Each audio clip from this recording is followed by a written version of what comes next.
بسم الله الرحمن الرحيم الحمد لله رب العالمين والصلاة والسلام على إمام الأنبياء وسيد المرسلين نبينا محمد وعلى آله وأصحابه أجمعين أشهد أن لا إله إلا الله وحده لا شريك له وأشهد أن محمدًا عبده ورسوله أما بعد السلام عليكم ورحمة الله وبركاته وشيب الله سبحانه وتعالى tumwebaza oyakyatulekedde obulamu tumusaba Allah subhanahu wa ta'ala obulamu bwakyatulekedde abutuweemu kumutya idhnillahi tabaraka wa ta'ala tugenda kulaba ezimu ku nsobi ezikolebwa ku lunaku lwa Eid nga tukyagenda mu maaso n'ekitabo kyaffe kino ekiyitibwa al-kalimatu nafi'a fil akhta'i shai'a. Omuwandiisi wakyo amuyita Sheikh Wahid Abdussalam Bali hafidhahullah. Sheikh yakuŋŋaanya ensobi 50 agakolebwa abantu ku lunaku lwa Eid. Naye nga insha Allah tujja kulabako ensobi nga 10 oba 15 biidhnihi tabaraka wa ta'ala. Olunaku lwa Eid zombi ze Eiduna ahlul Islam. Abasiraamu mbaka waffe yatugamba nti mulina Eid 2, olunaku olwa Eid al-Fitri ne Eid al-Adha. Wenjogerera Eid ey'omwaka guno 2022 egenda kubaawo ku lw'omukaaga insha Allah. Enkya yawmu Arafa. Omukkiriza yenna akubirizibwa okubeera nti olunaku olwo akoyamu ibaada ezitagambika, ibaada nga okusiiba kukulu nnyo. Mubaka sallallahu alayhi wasallam yatukubiriza nnyo okusiiba, n'agamba nti omuntu aba alusiibye asonyiibwa omwaka oguyise n'omwaka ogujja. N'olw'ensonga eyo okubirizibwa insha Allahu ta'ala okubeera nti olunaku olwo olusiiba n'okukoleramu ibaada nga okusaba ennyo Allah tabaraka wa ta'ala. Wabula enkeera w'olunaku olwa Arafa waliwo olunaku lwe bayita yawmun nahar. Nabbi sallallahu alayhi wasallam yaga nti ahabbu oba olunaku olusinga okwagalibwa mu maaso ga Allah yawmun nahar, olunaku olwo olwa Eid al-Adha. Ensobi nnyingi abantu ze tugwamu ne tuva ku sunna z'omubaka Muhammad sallallahu alayhi wasallam naddala ku lunaku olwa Eid, era seeka yazireeta wano. Ensobi esooka tarukul ightisalu lil-Eid. Mina sunna, kiri sunna omuntu agenda okusala Eid okugenda nga anaabyeko. Minan nas man yahmal al-ightisal, abantu abasinga bagayalira okunaaba, watanadhuf li salati al-Eid, n'okweyonja okwawamu, okusenya, okugolola ku ngoye bakigayalira. Wa hadha khata. Sheikh agamba nti eyo nsobi, bal yustahab an yaghtasila lil-Eid. Kirungi nnyo omusiraamu okunaaba ku lunaku lwa Eid. Rawa al-Bayhaqi bisanadin sahih qala an Zadhani qala sa'ala rajulun Aliyan radiyallahu anhu anil ghusl. Omwami omu yabuuza Ali radiyallahu anhu ku bikwatagana n'okunaaba, n'amugamba nti ightasil kulla yawmi in shi't, naaba buli lunaku oba oyagadde. N'amugamba nti faqala la, sitegeeza okunaaba kuno okwa bulijjo, naye kunaaba kyo okwenkizo mu Busiraamu. Al-ghusl yamugamba nti ghaslu yawmul jum'a, okunaaba olunaku lw'ejjuma, wa yawmu Arafa, n'olunaku lwa Arafa lwetwogeddeko, wa yawmun nahar, n'olunaku olwa Eid, wa yawmul fitr, n'olunaku lwa Eid al-Fitr.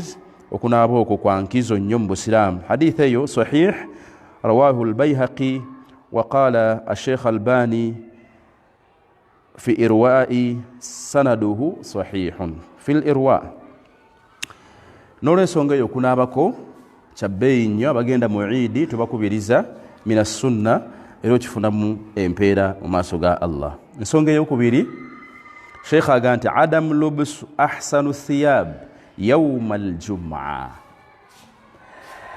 Ezimu ku nsobi abantu ze tukola ku lunaku lwa Eid obutayambala ngoye ennungi. Min almuslimin waliwo abasiraamu man la yalbisu aljadida illa ba'da salatul Eid. Abantu abamu bagula engoye ku Eid naye tebazambala okujjako nga bavudde mu ssala. Wa hadha khata, eyo nno nsobi. Bal yambaghi an yajtamila fi salatul Eid.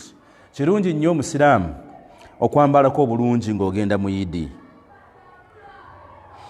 Tolaba Allah bw'atugamba mu suratu Al-A'raf يقول الله تبارك وتعالى يا بني آدم خذوا زينتكم عند كل مسجد وكلوا واشربوا ولا تسرفوا إن الله لا يحب المسرفين. يا بني آدم خذوا زينتكم عند كل مسجد وكلوا واشربوا ولا تسرفوا إن الله لا يحب المسرفين. مؤاية الله سبحانه وتعالى tukubiriza okubeera nti bwe tubanga tugenda mu mizikiti tubeerenga tweyonjako bulungi, tubeerenga twambalako bulungi. Kale bw'oba ogenda mu Eid akhil karim yambalako engoye ezisinga obulungi. Era kana nabiyyu sallallahu alayhi wasallam yalbasu yawma al-Eid burdatan hamra. Owekitiibwa nabbi waffe Muhammad sallallahu alayhi wasallam yayambalanga ekyambalo kye ekyebbeeyi ku lunaku olwa Eid. Beerako n'ekikanzu kyo oba ekishariya kye kiwaguze nga kya Eid. Ate bw'otayambale ku Eid onooyambalirawa. Era ensobi edda gye tukola naddala ku Eid era gye tugenda mu Eid al-Fitr al-akl qabla al-khuruj lil-musalli yawm al-adha. Abantu abamu bagenda baliddeko. من الناس شيخ agamba من يأكل قبل الخروج للمصلى يوم الأضحى وهذا خطأ. Waliwo abantu abamu bw'aba agenda mu Eid eno gye tugendamu agenda aliddeko. Bal yambaghi alla yuftir illa ba'da as-salah. Osaanidde okubeera nti okulyako omala kuva mu ssala ya Eid. Nabbi waffe Muhammad sallallahu alayhi wasallam bwe yabeeranga Imam Ahmad agamba nti kana sallallahu sallam idha kana yawmu al-fitr la yakhruju hatta ya'kula. Omubaka sallallahu sallam ku lunaku lwa Eid ey'okusiiba yagendanga aliddeko. Wa kana yawmu an-nahr, olunaku lwa Eid eno ey'okusala lam yakul hatta yadhbaha, teyalyanga okujjako ng'amaze okudda ewaka n'asala. Era ebyafaayo bitulaga nti omubaka sallallahu alayhi wasallam yalyanga ku nnyama eno gye yasookeranko gye yasaze mu mbuzi ye. So osaanidde okubeera nga omusiraamu okola ki? Nga osala nga olya ku kino ng'okuva bw'oba ovudde mu Eid ky'osookerako kukola ki? Okulya. Wabula okugenda nga olidde oba togoberedde sunna ya mubaka Muhammad sallallahu alayhi wasallam. So tugende nga tetuliddeeko, naye n'abasaaza nabo batwanguyizeeko. Abantu abamu balina bi alusa, Eid neegwa ku ssaawa nga 6 abantu bazze tebaliddeeko, naawe asaazizza abantu, tobeera mwenkanya. Ensonga endala al-awda min nafsi tariq. Bw'obanga ogenze mu Eid tokomerawo mu kkubo lyerimu lyewagendeddemu. min annasi man yadhhabu ila almusalla thumma yaudu min nafsi ttariq wa hadha yukhalifu sunna. omuntu okugenda mu idi n'okomerawo mu kkubo lyerimu lyewagendeddemu oba oyawukanye ku nkola y'omubaka Muhammad sallallahu alayhi wasallam. an Jabir radiyallahu anhu qaal, Jabiri Allah simeku yagamba, kana nabiyu sallallahu alayhi wasallama, yali omubaka wa Allah, idha kana yawmu idi, ku lunaku lwa idi, khalafa ttariq, yakyusanga amakubo. bw'oba wajidde mu kkubo lino ddirayo mu ddala nga ova mu idi. Sheikh aga nti adhihab ila almusalla rakiban lighairi udhurin, okugenda gy'ogenda okusaalira ng'oli ku kidduka nga tolina nsonga. wa minhum man yadhhabu ila musalla al-idi rakiban, waliwo abamu abagenda gye bagenda okusaalira idi nga beebagadde. wal afdal, ekisinga obulungi, an yadhhaba maashiya, waaligenza otambula, illa li'udhurin, okujjako nga waliwo ensonga. nsonga ki? kabuudi wasafati wa nahwiha, oyinza okuba nga distance gy'olaga walako. bw'obeera nga woogenda okusaalira kumpi, ekyalibadde ekyebbeeyi gy'oli okubeera nti otambula. Imamu Tirmidhi wa hasanahu al-Albani an Ali ibn Abi Talib radiyallahu anhu qaal, min as-sunnah an takhruja ila al-eid mashiya wa an ta'kula shay'an qabla an takhruja. Imam Abi Talib radiyallahu anhu atugamba kiri mu nkola za mubaka Muhammad sallallahu alayhi wasallam okugenda ku yidi ng'otambula. ate ku yidi bwebanga ya yidi ya kisiibo okugenda ng'oliddeko, ate bwebanga yidi si ya kisiibo okugenda nga tolidde.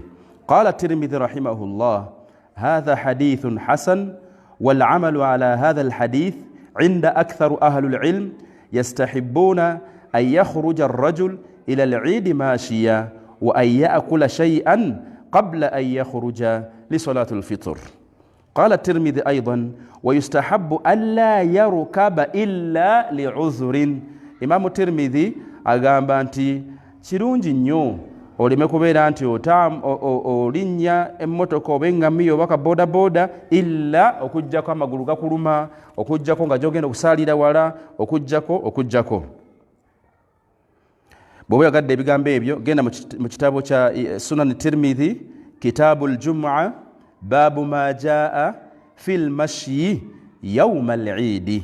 ayagala ebigambo ebyo, genda mu Sunan Tirmidhi, kitaabu al-Jum'a, baabu ma jaa fi al-mashyi yawma al-Jum'a. era ensobi endala ezikolebwa ku Eid, taruku takbir ayyama al-Eid. abantu abasinga tebaleeta takbira mu nnaku za Eid. qala Allahu ta'ala, oweshiba Allah subhanahu wa ta'ala tugamba ku Eid al-Fitr, walitukmilu al-iddata walitukabbiru Allaha ala ma hadakum wa la'allakum tashkurun. ku Eid ey'ekisiibo Allah agamba mbanga mumalirizzaayo ennaku zammwe, ennaku 29 oba 3, walitukmilu al-idda walitukabbiru Allaha, mwogere ku Allah subhanahu wa ta'ala. ate ku Eid eno ey'ebisolo Allah agamba wadhkuru Allaha fi ayyamin ma'dudat, mwogere nnyo ku Allah mu nnaku ezimanyiddwa. waqtu takbiru al-adha, ennaku za takbira zino mu Eid eno ya adha zitandika ddi min fajri arafa ila akhiri ayami tashriq, ku makya ga arafa paka ennaku z'okwanika ennyama.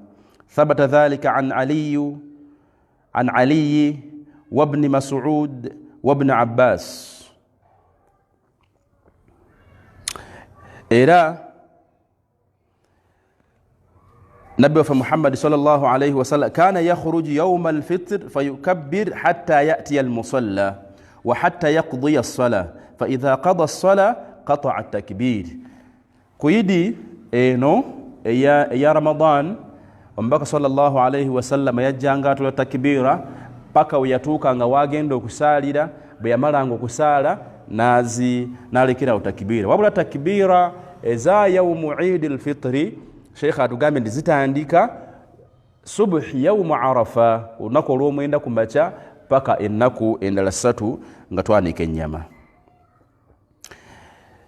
Kakati ensobi endala ekolebwa kwe kugenda gye tugenda okusalira samitan adh-dhihab ila al-musalla samitan ogenda gy'ogenda okusalira ng'osirise. Sheikh agamba Sheikh Wahid hafidhahullah يخرج بعض المسلمين إلى ساحة الصلاة صامتين لا يكبرون حتى يصلوا وهذا خطأ. abantu bangi bagenda okusalira naye nga basirise. والصحيح ekituufu ay yukabbira almuslim omusiramu alina okuleta takbira min hin yakhruju min baytihi hatta yasila ila almusalla oleta takbira okuva ewakaawo paka wogenda okutuuka paka wotuuka wogenda okusalira rafi'an sawtahu bihi okola ki ng'eddoboozi liri waggulu. Lwaki okikola? mu'linan bihadha ash-shi'ar al-islami al-azim okwolesa ekitiibwa ky'obusiraamu n'akabonero k'obusiraamu ako aka takbira. يقول الله تبارك وتعالى ذلك ومن يعظم شعائر الله فإنها من تقوى القلوب. فقد روى ابن أبي شيبة بسند صحيح عن زهري رحمه الله أن النبي صلى الله عليه وسلم كان يخرج يوم الفطر يكبر حتى يأتي المصلى. نبي صلى الله عليه وسلم يجانغ وكفي وكاوي نجالي تكبيرا. قال نافع رحمه الله كان عبد الله بن عمرو رضي الله عنهما كان عبد الله بن عمر رضي الله عنهما يغدو إلى العيد ويرفع صوته بالتكبير حتى يأتي المصلى. عبد الله متبني وعمر الله سيمكو يجانا كويدي nga awanike eddoboozi waggulu paka oyatuuka nga wagenda okusalira. Ezimu ku nsobi ze tukola ffe abajja mu ssala kwe kujja nga tusirise. Qala ibn abi Musa rahimahullah yukabbiru an-nas fi khurujihim min manazilihim li salati al-Eid jahran.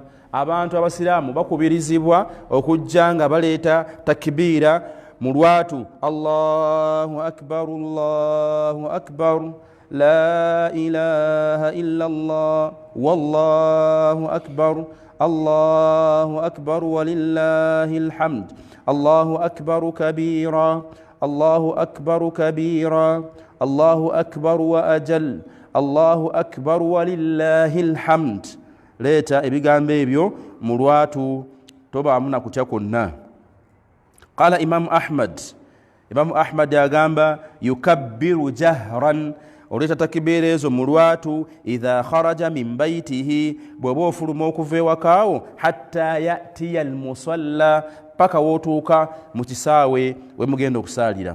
Qala ibn Qudama rahimahullah rawa dhalika an Ali wa ibn Umar wa abi Umamata wa abi Ruhmi wa nasun min ashabi rasulillah sallallahu alayhi wa sallam wa huwa qawlu Umar ibn Abdul Aziz wa Abana بن عثمان وأبي بكر بن محمد وفعله النخعي وسعيد بن جبير وابن أبي ليلى وبه قال الحكم وحماد ومالك وإسحاق وأبو ثور.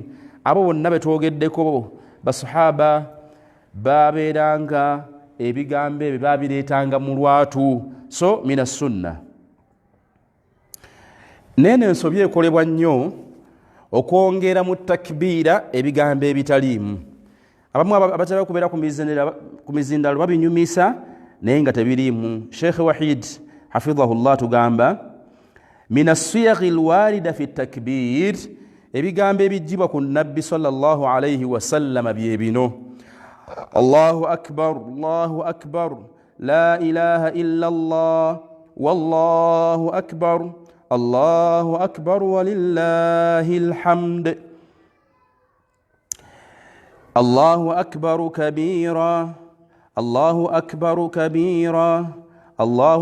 wa ajal Allahu akbar walillahil hamd.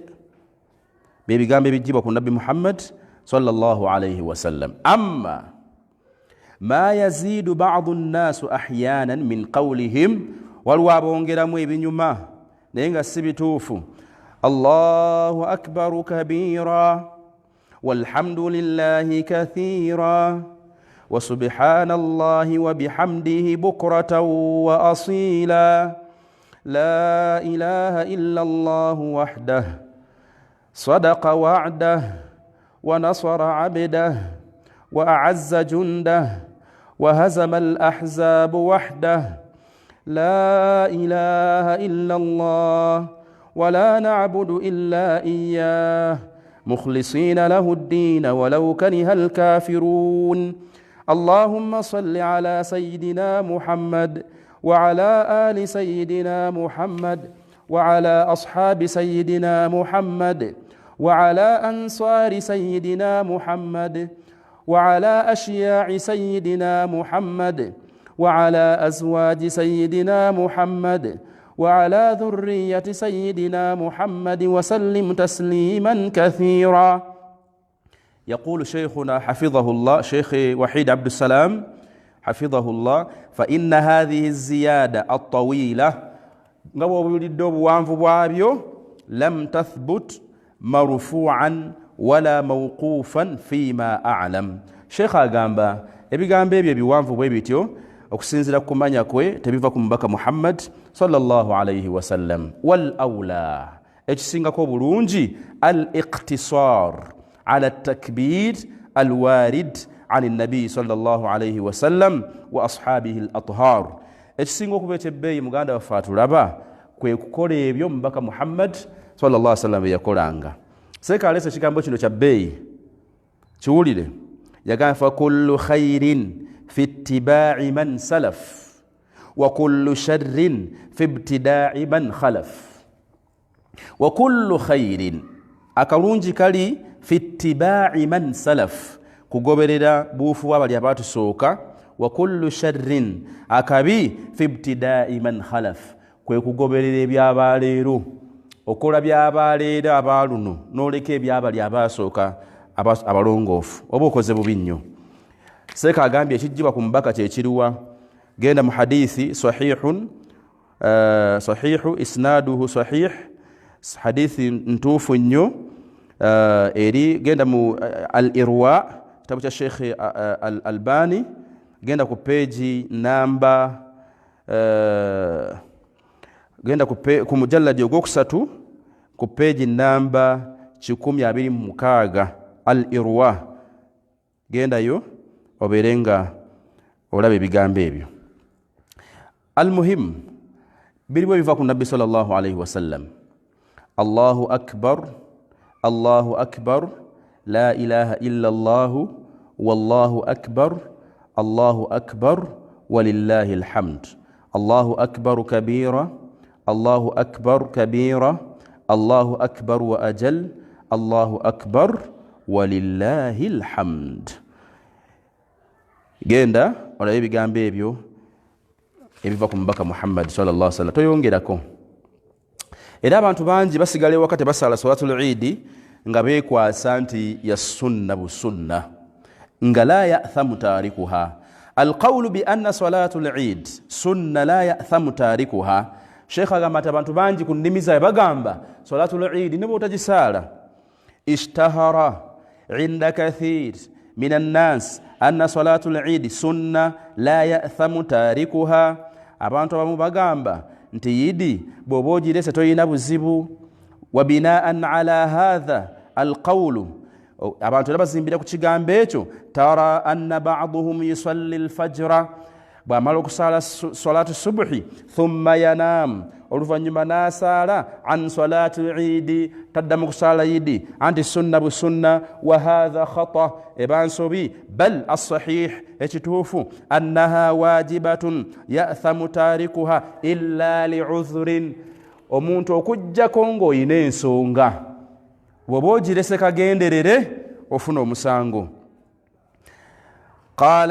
قال الكساني الحنفي رحمه الله روى عن الحسن عن أبي حنيفة رحمه الله أنه تجب صلاة العيد على من تجب عليه صلاة الجمعة.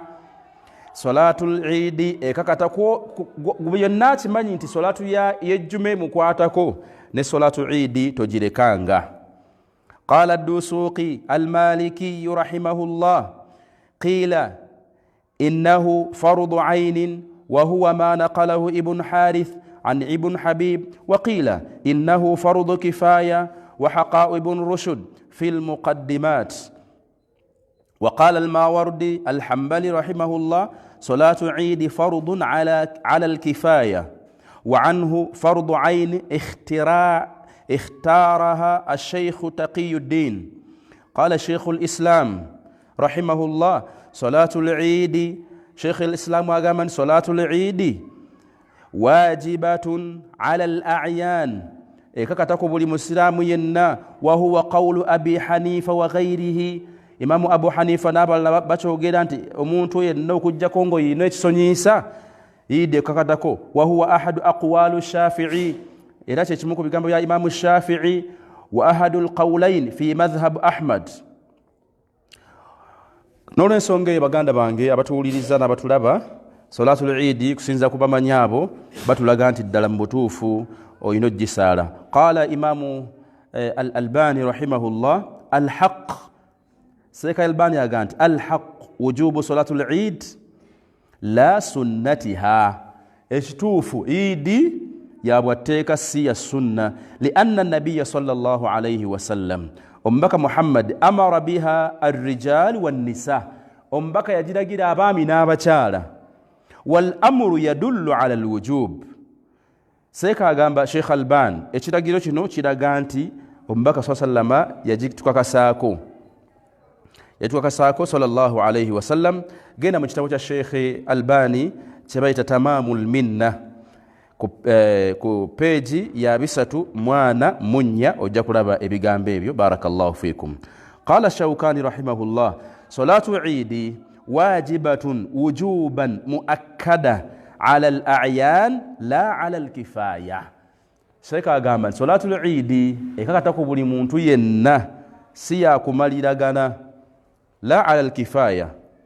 Genda mu kitabo kyebayita As-Sailul Jarar omujalladi ogusooka ku peji 315 ojja kulaba ebigambo ebyo. Ensobi endala ku nnaku lwa Eid al-adhan wal-iqama lil-Eid. Waliwo abantu abamu nga baziina ne bakima n'esswala ku lunaku lwa Eid. Al-adhan okwaziina wal-iqama n'okukima esswala ku lunaku lwa Eid. Baziina ne bakima n'esswala ku lunaku lwa Eid. Ba'du an-nas waliwo abantu abamu yuadhinuna bakima esswala baziina wa yuqimuna as-sala ne bakima n'esswala lil-Eid ku lunaku lwa Eid. Wa hadha khata eyo nsobi okwaziina ku lunaku lwa Eid liannahu thabata anna an-nabiyya sallallahu alayhi wa sallama kana yusalli al-Eid bila adhan wala iqama. Nabbi sallallahu alayhi wa sallam kimujjibwako nga teyayaziinanga teyalagiranga muntu ennaku aziina wadde okima esswala ku lunaku lwa Eid. Imam Muslim nga ajja ku Jabir bun Samura radiyallahu anhu qaal sallaytu ma'a an-nabi sallallahu alayhi wa sallam ghayru marra.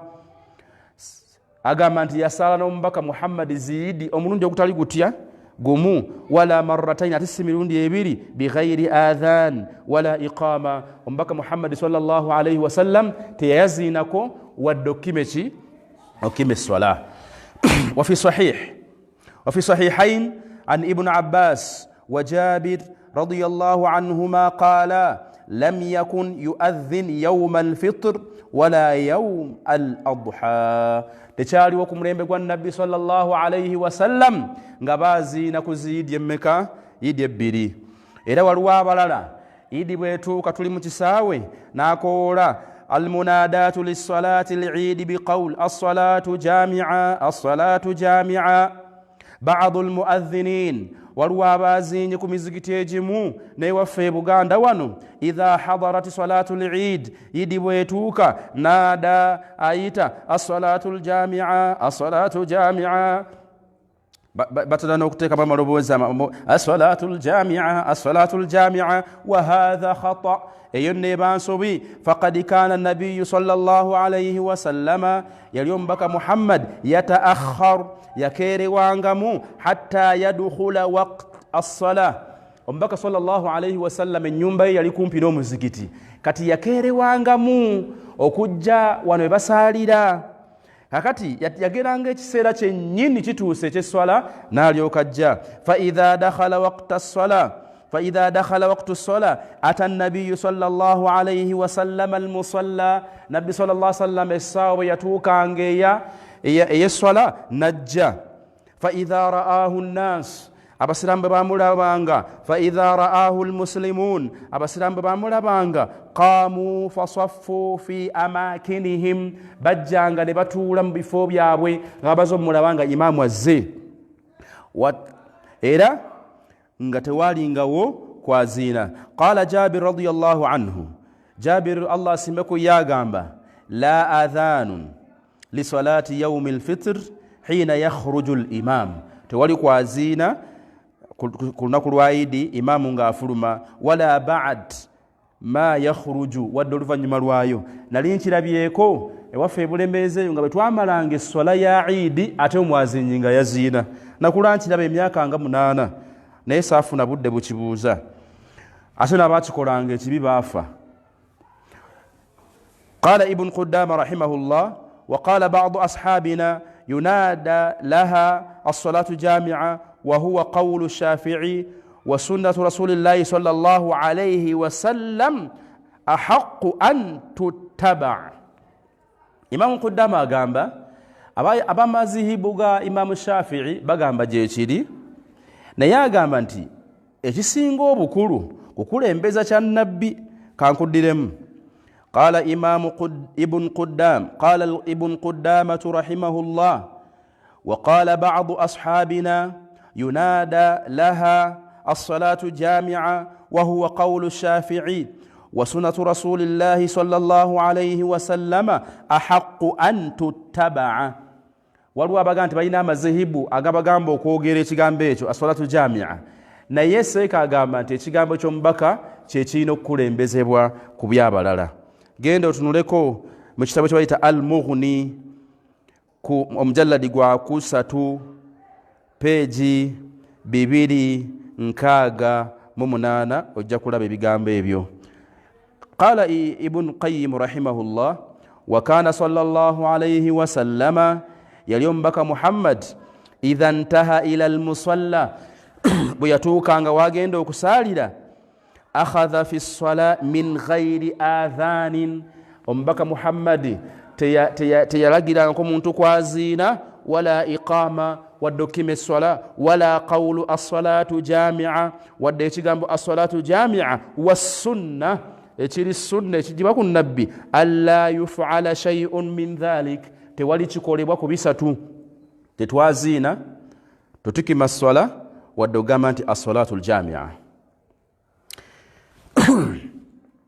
era waliwo abantu abamu ku lunaku olwayidi nga tugenze mu kisaawe basaalayo laaka 2 ezikulembera yidi abantu ne basaalayo endala 2 nga yidi ewedde min al-muslimin man idha wasala al-musalla salla rak'atayn bwe batuuka bagenda okusaalira basaalayo laaka 2 فبعضهم يجعلها تحية المسجد أبلا بزفور وكانت تحية المسجد وبعضهم أبلا بزيتا سنة العيد القبلية السنة زايدي يزكورين برايدي وكلا الأمرين خطأ ebibiri ebyo bikyamu ogamba nti osalira mu kisaawe awo nti ekiramuso ky'omuzikiti oba qabliya ya idi sheikhe waffe atugamba nti ekyo kikyamu lianna almusalla ensonga yino kubanga mu kisaawe tugenda okusalira laisa masjidan si muzikiti hatta yusalli lahu tahiyya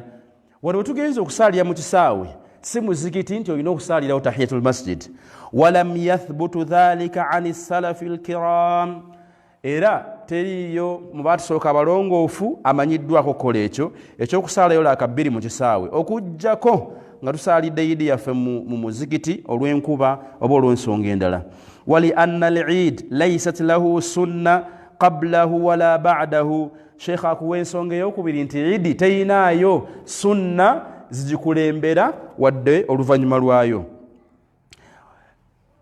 an ibn abbas radiyallahu anhuma أن النبي صلى الله عليه وسلم خرج يوم الفطر فصلى ركعتين لم يصلي قبلها ولا بعدها أقام نبي محمد صلى الله عليه وسلم يجوك سالة يدي سنبري تيسالة أنغيولا كبير يزكولين بيرا أبور فنمروايو قال الزهري رحمه الله أمم أقام لم أسمع أحدا من علمائنا يذكر أن أحدا من السلف هذه الأمة كان يصلي قبل تلك الصلاة ولا بعدها يعني صلاة العيد أقام بيه tawulirangako bamanyi baffe abaatusooka nti waliwo yasaalako oluvannyuma lw'esswala oba nga tennaba kubaawo.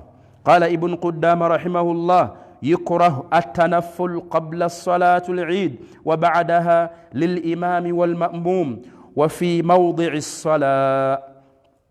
Sheikh agamba nti kitamwa okusaalayo lakabbiri nga idi tennabaawo oba ng'emaze okubaawo abeere nga akikola imaamu oba ffe abasaaze. Wa huwa madhhabu ibn Abbas wa ibn Umar radiyallahu anhum. Agamba zihibu gegamba izihibu ga ibn Abbas ne ibn Umar n'abalala. Qala al-Hafidh ibn Hajar rahimahullah wal hasil tufuna muki mu bigambo ebyo anna salata al-eid timazima salatu al-eid lam tathbutu laha sunna qablaha wala ba'daha tayina sunna ejikulembera wadde jjo oluvannyuma lwayo.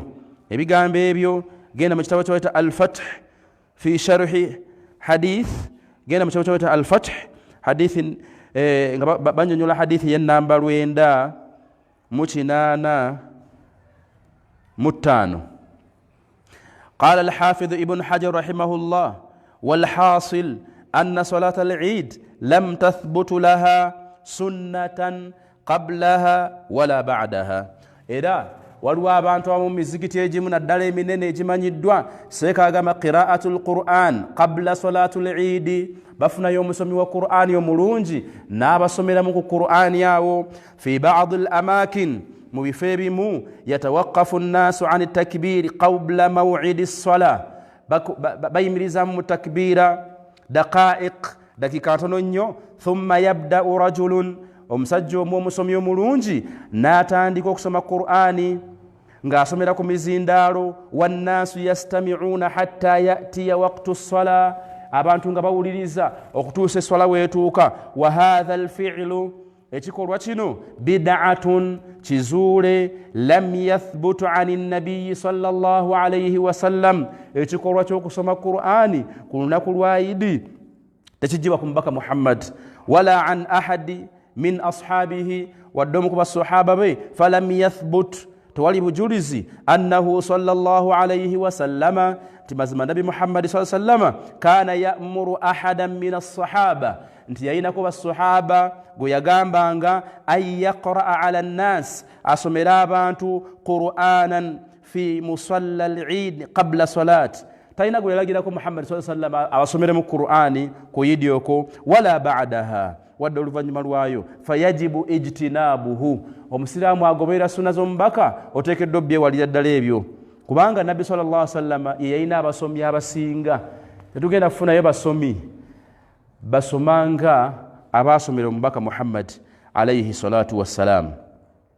wa illa wuqu'u tahta qawlihi sallallahu alayhi wa sallama, omubaka agamba kullu muhdatha bid'a wa kullu bid'atin dalala, buli kizuule kyonna bubuze okusoma Qur'an kalibeere luvannyuma olubereberye ejjuma tufuneyo omusomi omulungi tekimanyiddwa ku batusooka abalongoofu birabiddwako mu mirembe gyaffe gino egirimu abantu abazuula mu ddiini ya Allah. Tusaba Allah subhanahu wa ta'ala atuyambe abayambe beddeko. Era eno ensobi ekolebwa nnyo abasaaze. Seeka agamba jaharul ma'mumina bitakbiri khalfa al-imam. Bwe tuba tusaala seeka agamba nti Allahu akbar, n'abasaaze ne baddamu Allahu akbar, Allahu akbar. Buli wayogera takbiiri ezo nga nabo baddamu. Min al-ma'mumin, waliwo abasaaze abamu man yajharu bitakbirat, basitula amaloboozi nga baja takbira azzaida khalfa al-imamu fi salah, nga imamu asaaza. Wa hadha aidan khata, nayo ensobi. Wa min al-ma'mumin, era waliwo abasaaze abalala man yajharu bitakbirati al-ihram wa takbiratu al-intiqal fi salawati al-eid, ku swala ya idi basitula amaloboozi. Wa kullu hadha khata lianna thabit, ekijjibwa ku nabbi sallama huwa jaharul imam, imamu yalina okusitula eddoboozi bitakbir, nga yita takbiri eyo liyusmia alma'mumina, awulize ffe. Ama alma'mum fala yajharuna bitakbir, abalala ffe tetulina kusitula maki maloboozi. Qala Shirazi rahimahullah wa yustahabbu lil imam an yajhara bitakbir liyusmia man khalfah wa yustahabbu li ghayrihi an yusirra bihi. Imamu ateekeddwa okuyimusa eddoboozi tuwulire, naye ffe abasigadde tulina kubeera nga tusirikawo. Ebigambo ebyo Sheikh abijje mu kigambo mu kitabu Al-Muhadhab kitabu Sala babu sifatu sala. Al-Muhadhab, genda mu Muhadhab kitabu Sala babu sifatu sala. قال النووي رحمه الله أما غير الإمام فالسنة الإسرار بالتكبير سواء المأموم والمنفرد وأدنى الإسرار أن يسمع نفسه. إمام النووي رحمه الله أقام أنت إمام يجري السنة فالسنة الإسرار بالتكبير، فابasaaze takbiro zireeta mu kyama. Seeka n'agamba ekiyitibwa ekyama kwe kubeera nga gwe takbira gwejewuliza wekka Allahu akbar, naye si kuwuliza neibawo. Qala Sheikh Abdullah bun Jibrin hafidhahullah raf'u al-ma'mum sawtahu bitakbir khalfa al-imam fi salati al-eid la yajuzu. Sheikh agamba okusitula amaloboozi nga tusaala sola ya idi eryafe abasaaze tekigwanidde. Bal rafu sawt yakhtassu bil imam hatta yunabbiha al ma'mumina liyutabi'uhu. Imamu yalina okusitula eddoboozi tusobole omugoberera. Ama rafu al ma'mum sawtahu bitakbir fahuwa bid'ah wa fihi tashwishu ala al-ma'mum al-akhar. Seeka ayongeddeko nti gwe okusitula eddoboozi nga tusaala sola ya idi Sheikh Jibrin kiri mu bizuule, era oba otawaanya abasaaze banna abalala. Ebigambo ebyo biri mu kigambo al-bid'a wal muhdathat, mu kitabo ky'ayita al-bid'a wal muhdathat, peegi namba 511. Kino kyaba imamu bayimaamu abasinga basoma khutuba bbiri. Sheikh Wahidi agamba ja'alu khutuba al-eid ka khutubatayn ka khutubati al-jum'a. Ba'd al-a'imma bayimaamu abamu yakhtubu lil-eid khutubatayn, asoma khutuba bbiri, yajlisu baynahuma jilsatan khafifatan ka khutubati al-jum'a, atuulamuko katono nga bw'olaba khutuba y'ejjuma. Ngera Seeka agamba besembesa hadithi ya Ibn Majah ya Jabir radiyallahu anhu qal kharaja Rasulullah sallallahu alayhi wa sallam yawma fitrin aw adha fa khataba qa'iman thumma qa'ada qa'datan thumma qama. Ombakambu yasoma khutuba bbiri ku yidi seka Wahid Abdusalam waganti wa hadha alhadithun hadithu sarihun fi anna lil'id khutbatayn baynahuma qidatan kaljum'a hadithu etegerwa munti eid inti takbir inti khutba zibera bbiri seka gamba na'am wa huwa sarih dilala ala ma dhakartum law sahha singa hadithu yebadde ntuufu byali olugedde byali badde bituufu walakinahu dha'ifun fala yuhtajju bihi eri abamanyi ba hadisi abasunsuzi ba hadisi baga nti hadisi eyo si ntuufu qala al-Busiri rahimahullah Imam Busiri agamba hadha isnadu fihi Ismail ibn Muslim wa qad ajma'u ala dha'fihi wa Abu Bahr dha'if waliwo abasajja bayogeddeko nga abamanyi ba hadithi bakakensa mu hadithi bagamba nti abo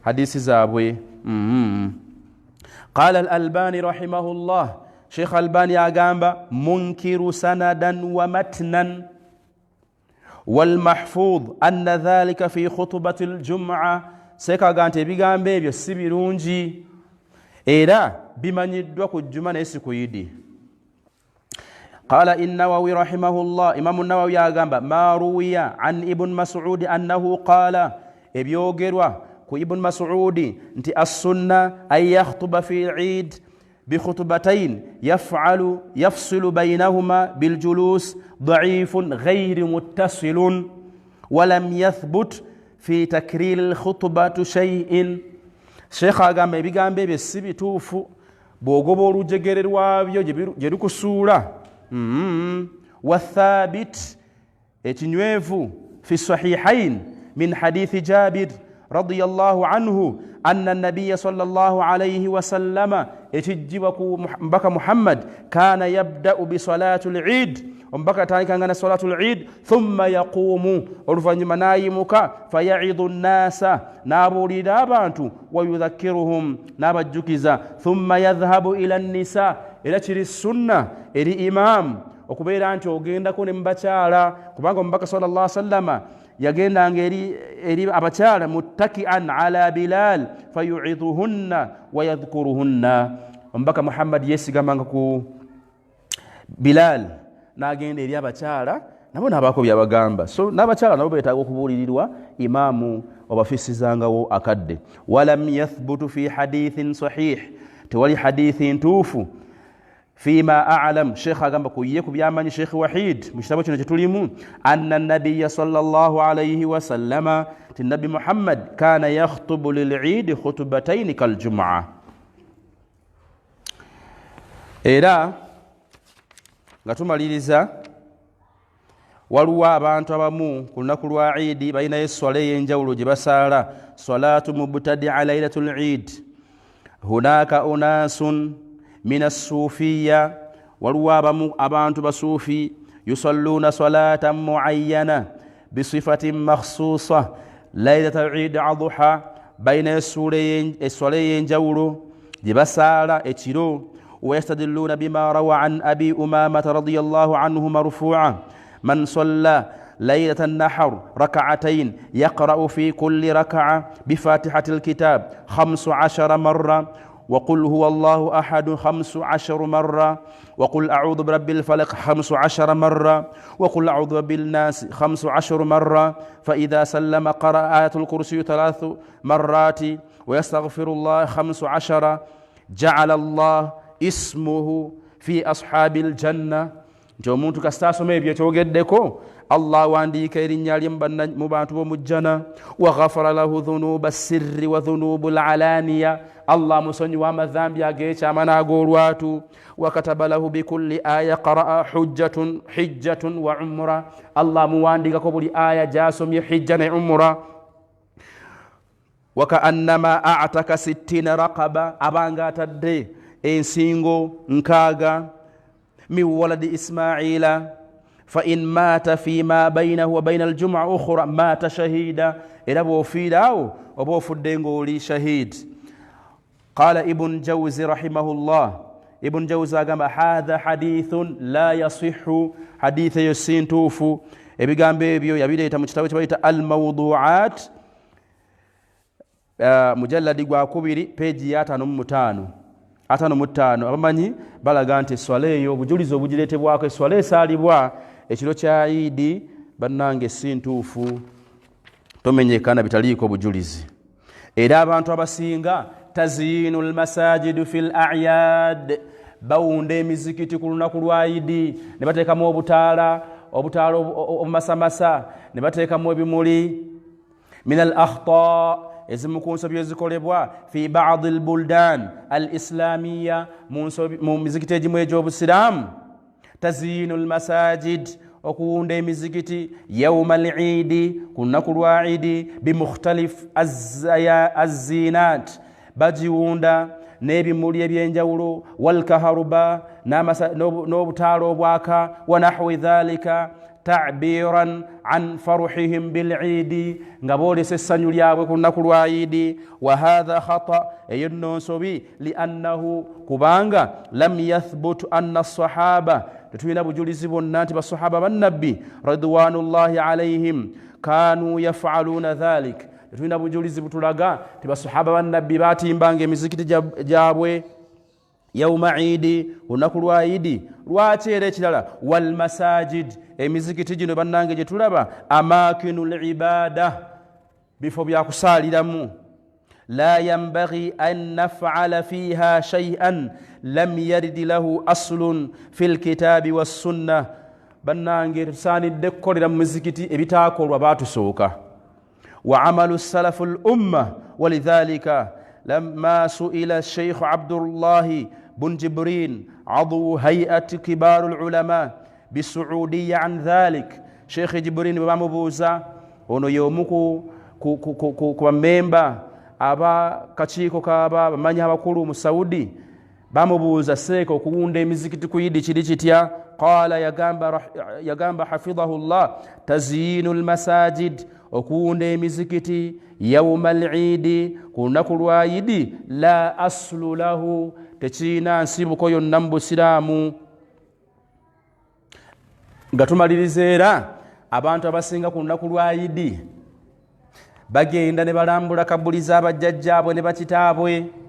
Adhihabu ila almaqabiri yawma al-Eid, ogenda okulambula ebijja ku lunaku lwa Eid. Sheikh agamba min almuslimin, waliwo abasiraamu abamu man yansarifu min salati al-Eid, bava mu sola ya Eid ila almaqabir, ne bagendako mulimbo liyazuru qabra qaribuhu, balambule ku bafu baabwe, au sadiquhu yawma al-Eid, ku lunaku lwa Eid. Wa minhum, era mulimu abamu man yuakhiru ziyara limaqabir ila asri yawma al-Eid, bagenda ku asiri bakatumala okulya emmere tugende tuwe ku bafu edduwa.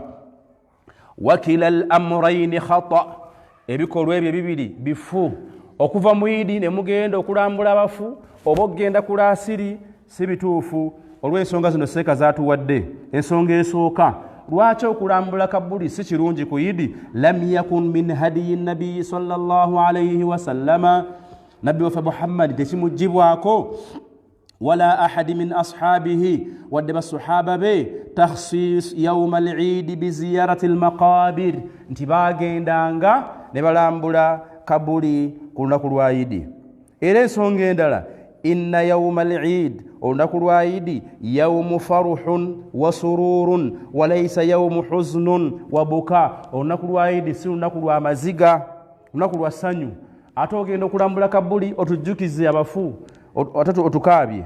N'olw'ensonga eyo olunaku lwa Eid lunaku lwa kulambula balamu, si lwa kulambula bafu. Anna yawma al-Eid, olunaku lwa Eid tulambula bafu si balamu, tetulambula bafu, tulambula balamu. Imamu Albani rahimahullah yagamba min albida', kyamubizuule ziyaratul qubur yawma al-Eid, okulambula kabuli ku lunaku lwa Eid. Genda mu kitabo kye bayita ahkamul janaiz wa bid'uha, mu peji ya namba 258 ojja kusangayo ebigambo ebyo nga seeka atuziiza okulambula kabuli z'abafu baffe ku lunaku lwa Eid. N'ebigambo ebyo barakallahu fikum tubagaliza Eid ennungi. Saba Allah subhanahu wa ta'ala abayise mbulungi. Era ensobi endala gye tubali twerabidde abamu bazannyiramu amatatu abavubuka n'okgenda mu sinema n'okgenda mu bivvulu. Ekyewuunyisa abakuba ebivvulu ebyo abayimbi bambadde enkofiira n'amashariya du'atun ala abwaabu jahannam, bakowooze bayimiridde ku nzigi za jahannam, anaabaanukula ogenda nabo mu muliro. N'olw'ensonga eyo temugenda mu bivvulu byonna. Ennaku za Eid nnaku za kugonderamu Allah tabaraka wa ta'ala, si nnaku za kumujeemeramu. Temugenda mu bivvulu. Okuzannya amatatu ku lunaku lwa Eid abavubuka mukuŋŋaanya nga famire ne muzannya amatatu mba mukoze bubi. Kathiru min al-awlad, abalenzi bazannya amatatu. Yaqulu Allahu tabaraka wa ta'ala ya ayyuha alladhina amanu innama al-khamru wal-maysiru wal-ansab wal-azlam rijsun min amali ash-shaytan. إنما الخمر والميسر والأنصاب والأزلام. الله قال يا أيها الذين آمنوا إنما الخمر والميسر والأنصاب والأزلام رجس من عمل الشيطان فاجتنبوه لعلكم تفلحون. So kuyidi botagenda kuzanya matatu kuyidi ojja kuba okoze bubi nnyo. So temuzanya matatu ku lunaku lwa Eid. Olunaku lwa Eid lunaku lwa kubeera nga tusanyuka mu nsanyuka. Abi Hurairah radiyallahu anhu agamba Nabi sallallahu alayhi wasallam nti ku lunaku lwa Eid si kirungi kujeemerako Allah tabaraka wa ta'ala. Adh-dhahabu ila sinema yawm al-Eid, abavuka bagenda mu sinema, bagenda mu filimu. Ya'khudhu kathira min al-awlad masarif al-Eid ثم يذهبون إلى السينما ليشهدوا أفلام المحرمة بل بفيلم يزوبوهم فيخرسون أموالهم نما لسنتزابwe mubitagasa. Tabarruju albanat yawm al-Eid, abana b'Obusiraamu bambale kunamyo ku lunaku lwa Eid. Abazadde mufe ku baana okubeera nga ku Eid tebajeemeramu Allah tabaraka wa ta'ala. N'ensonga endala nnyingi genda onoonye ebiri sunna ku lunaku lwa Eid obikole. Wa barakallahu fikum wa jazakumullahu khair. Subhanaka Allahumma bihamdika ashhadu an la ilaha illa anta astaghfiruka wa atubu ilayk. Tahira Islamic Center ebagamba okugisupportinga, essimu ziinaawo mbasupportinge ilmu eno abawali bongero basomesa elimu eno etuuke ku bantu bangi abali mu mayumba gaabwe abatasobola kugenda mu mizikiti. Oba oliawo naawe sente yo n'ogifunamu akalungi. Wa kullu aam wa antum bi khair. Salaamu alaykum wa rahmatullahi wa barakatuh.